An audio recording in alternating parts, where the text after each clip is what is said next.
Welcome to another episode of Plant Fanatics. Today we're going to be talking about figs, so stay tuned.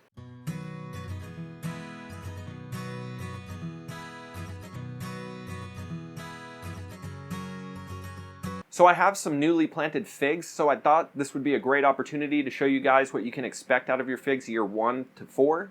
And then I also wanted to show you a great representation of what a microclimate can do for you. So let's go ahead and get out there and I'll show you what I'm talking about. So we're out here in the garden and I've got this black Madeira cutting that I rooted over the winter. I just put it into the ground and I want to go over what you guys can expect in your first year of growing a rooted fig cutting. As you can see, there's not a lot of growth here. It's got a few leaves on it. Most of the work in the first year is going to take place under the soil. We're going to start getting more root development and there is going to be some growth coming out of the stem, but it's not going to be anything substantial. It is going to be possible that you could get some fruit in the first year, but it's not going to be a huge crop. It's just going to be maybe 1 or 2 figs, something for you to try it, and that's not even a guarantee. I would say most of the time you're not going to get fruit until years 2 to 3.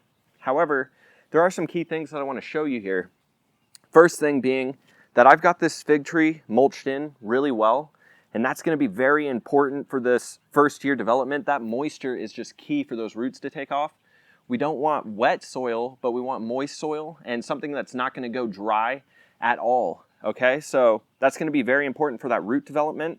And don't get frustrated if your fig tree isn't growing, 12, 15 feet tall in its first year. That's not what you're going to want to expect. You want the tree to look healthy, you want nice, happy looking leaves, but just know that a lot of that root development is what's happening in that first year.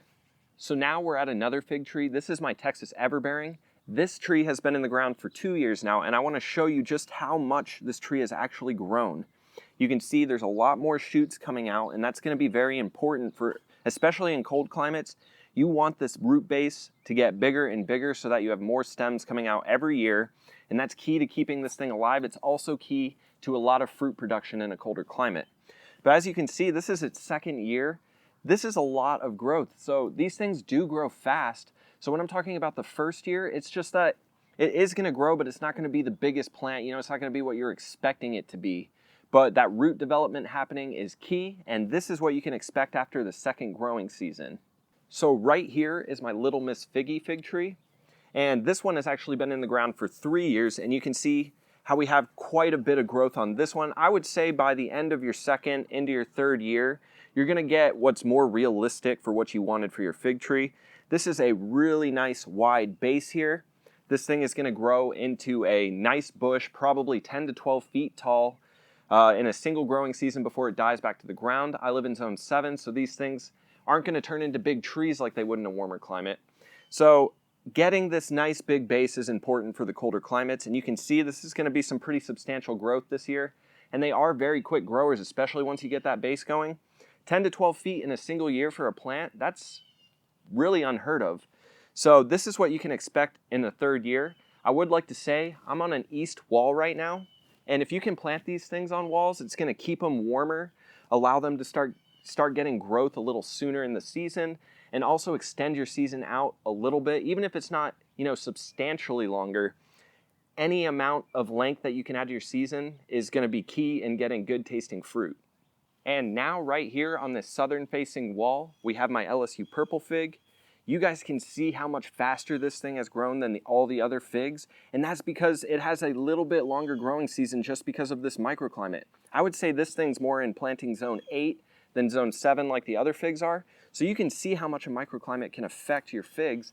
And what's also going to happen is that this is going to extend my growing season. I'm going to get sweeter tasting figs because I'm going to have that heat ripening the figs longer.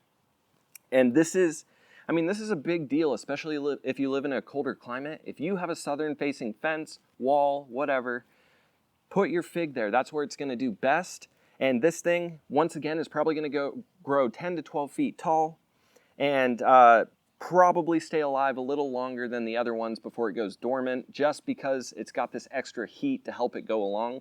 So anyway, that's just a quick overview of how a microclimate can affect your figs and what you guys can expect years 1 to 4 in your fig trees. Don't be too frustrated if you're not getting a ton of growth that first year. I would say your second, third, and fourth years are going to be where you're going to see the most top growth. But just remember, in that first year, the roots are developing, and that's key. That's exactly what you want, so don't worry too much about that. If you guys like this video, subscribe to the channel, leave a like, and share with any of your friends who could use the help from this video. Thanks so much for watching, guys.